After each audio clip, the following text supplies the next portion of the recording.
Rasisme atau diskriminasi adalah sebuah hal yang sangat sulit sekali dihilangkan di dunia ini. Dan orang-orang yang menerima tindakan rasis atau diskriminasi ini biasanya akan menerima perlakuan buruk yang tidak mengenakan, seperti kekerasan, pelecehan, dan bahkan sampai ke pembunuhan. Namun, tahukah kamu bahwa ada nih sebuah organisasi yang sangat-sangat melakukan tindakan rasisme dan bahkan sampai ke pembantaian? Dan organisasi ini bernama Ku Klux Klan atau The Klan. Kira-kira apa aja sih yang mereka lakukan sampai-sampai disebut sebagai organisasi paling rasis, kejam, dan diskriminasi di dunia? Oke, mari kita bahas.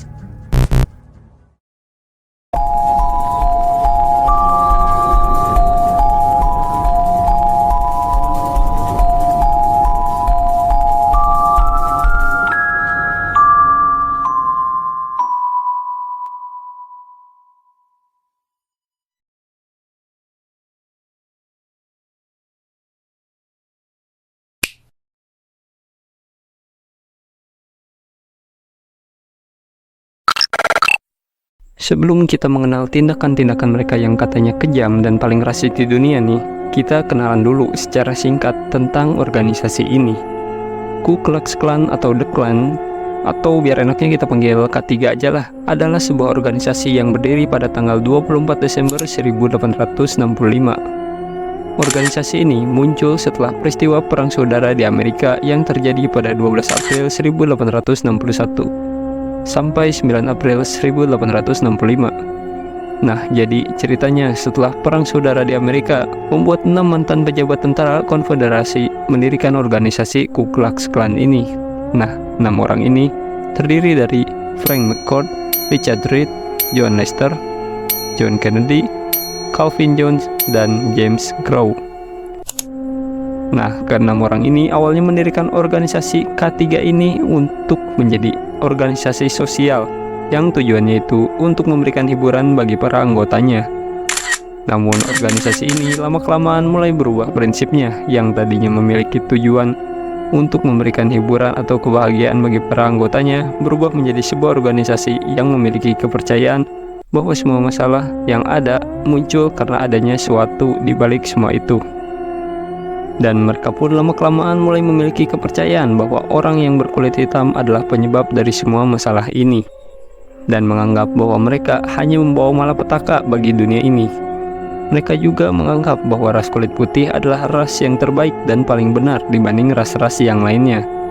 Nah, karena kepercayaan itulah pada akhirnya mendorong organisasi Ku Klux Klan ini untuk memulai memburu orang-orang yang berkulit hitam dan minoritas lainnya.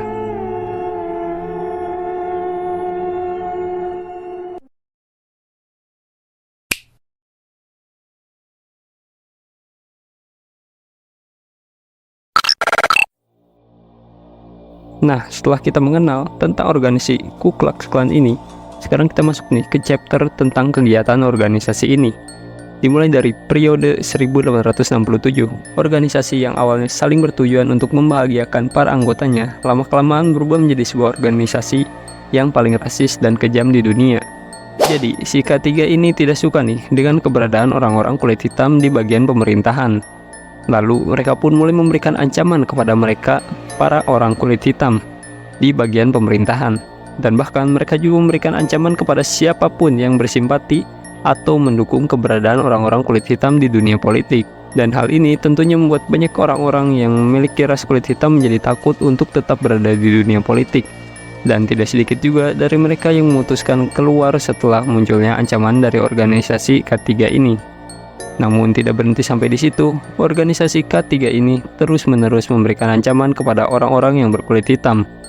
Bahkan mereka sampai-sampai melakukan pembunuhan terhadap orang-orang kulit hitam ini, dan semakin menunjukkan bahwa mereka yang berkulit putih adalah orang yang berkuasa di muka bumi ini. Tapi tentunya tindakan mereka ini tidak selalu berjalan mulus, karena tindakan mereka yang semena-mena dan banyak melakukan kekerasan pada orang kulit hitam membuat banyak perselisihan di mana-mana dan mulai mengalami penurunan anggota.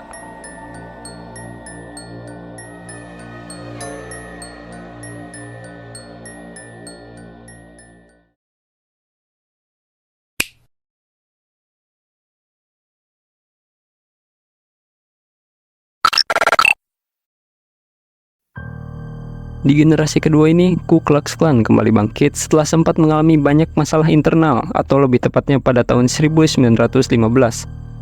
Dipimpin oleh William Joseph Simmons di Stone Mountain, Georgia.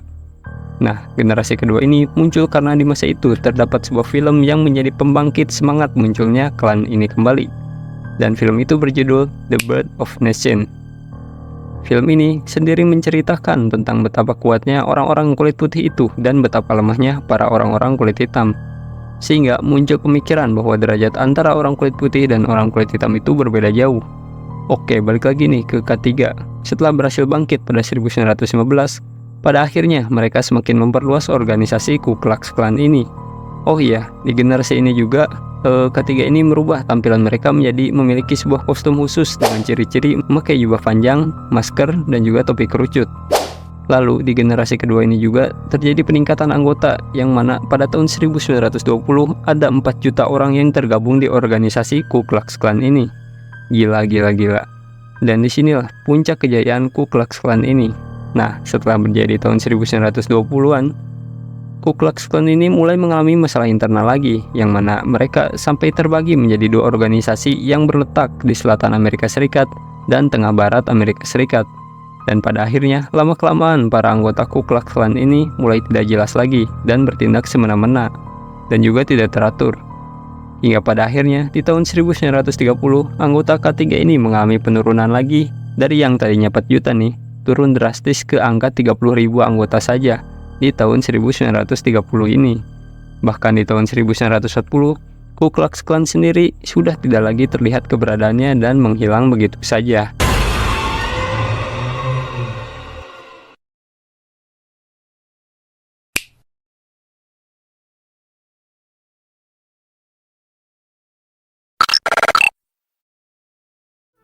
Setelah banyak terjadi perang di antara tahun 1930 sampai 1950-an seperti Perang Dunia ataupun yang lainnya, mempengaruhi jumlah anggota pada Ku Klux Klan ini, dan bahkan mereka sudah dianggap hilang. Namun, apakah benar mereka sepenuhnya sudah hilang? Oke, jadi para anggota Ku Klux Klan ini ternyata masih ada loh guys sampai saat ini. Dan yap, mereka masih memiliki prinsip yang sama dengan para pendahulu mereka. Namun sekarang para anggota Ku Klux Klan sendiri relatif sedikit dan juga tidak terlalu aktif. Mereka sendiri tercatat di tahun 2016 diprediksi hanya beranggotakan 5.000 sampai 8.000 anggota saja di seluruh dunia. Dan jumlah ini tentunya sangat jauh berbeda dengan jumlah organisasi ini di masa lampau. Menurut kalian, apakah organisasi ini bisa bangkit kembali guys? Silahkan komen. Oke, jadi segitu aja nih pembahasan tentang Ku Klux Klan atau organisasi paling rasis dan kejam di dunia. Jadi gimana nih setelah menonton video ini? Apakah ada suatu tanggapan dari kalian soal organisasi ini? Terus kalau kalian punya ide menarik buat kami bahas, mungkin tentang organisasi aneh ataupun konspirasi-konspirasi dan misteri lainnya, tulis aja di kolom komentar. Karena siapa tahu kan ide kalian akan kami jadikan konten.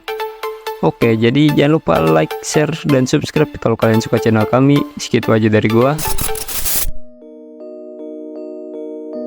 Salam versi kami.